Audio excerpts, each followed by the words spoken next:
강제동원 피해자와 관련한 미쓰비시 자산 매각 사건의 주심을 맡았던 김재형 대법관이 퇴임식을 열고 6년 임기를 모두 마무리했습니다.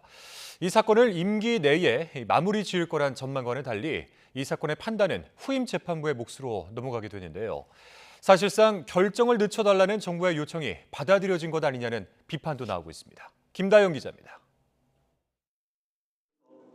미쓰비시 자산 매각 사건 주심을 맡았던 김재형 대법관이 6년 임기를 마치고 자리에서 물러났습니다. 정식 퇴임일은 오는 4일이지만 휴일인 점이 고려돼 퇴임식이 앞당겨졌습니다. 김 대법관은 퇴임식에서 입법이나 정치의 영역에서 해결하는 게 바람직한 사안인데도 법원의 문을 두드리는 경우가 많아지고 있다며 뼈 있는 말을 남겼습니다.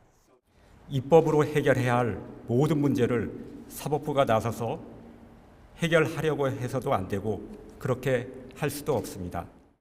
그러나 미쓰비시 사건을 마무리 짓지 않고 떠나는 이유에 대한 질문엔 말을 아꼈습니다. 미쓰비시 결정 못하고 떠나시게 됐는데 이유가 좀 어떻게 되시는지요?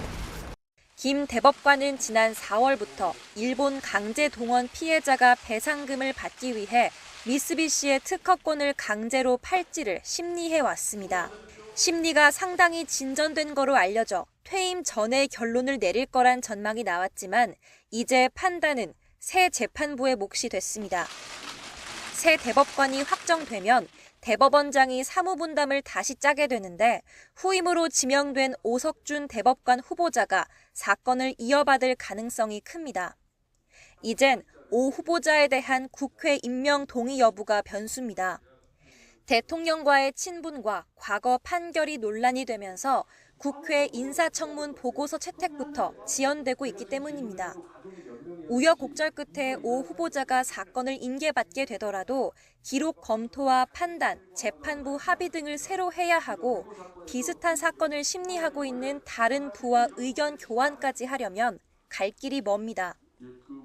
피해자 측은 이미 지난해 미쓰비시 재산에 대한 압류가 정당하다는 대법원의 선행 판단이 있었다는 점에서 신속한 결정이 이뤄졌어야 한다고 말합니다. 그러면서 지난 7월 외교부가 한일 민간협의회와 같은 외교적 노력을 강조하며 사실상 판단을 유보해달란 취지로 제출한 의견서가 영향을 준 게 아니냐며 목소리를 높였습니다. 법원은 법원대로 법률적이고 냉정한 판단을 하는 게 필요할 것 같습니다. 이게 삼권 분립의 원칙인데 그것을 좀 스스로 훼손하면서 이렇게 판단을 늦추고 있는 게 아닐지 좀 우려스러운 마음입니다.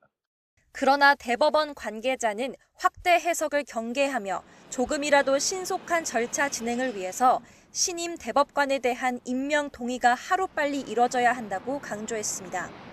YTN 김다연입니다.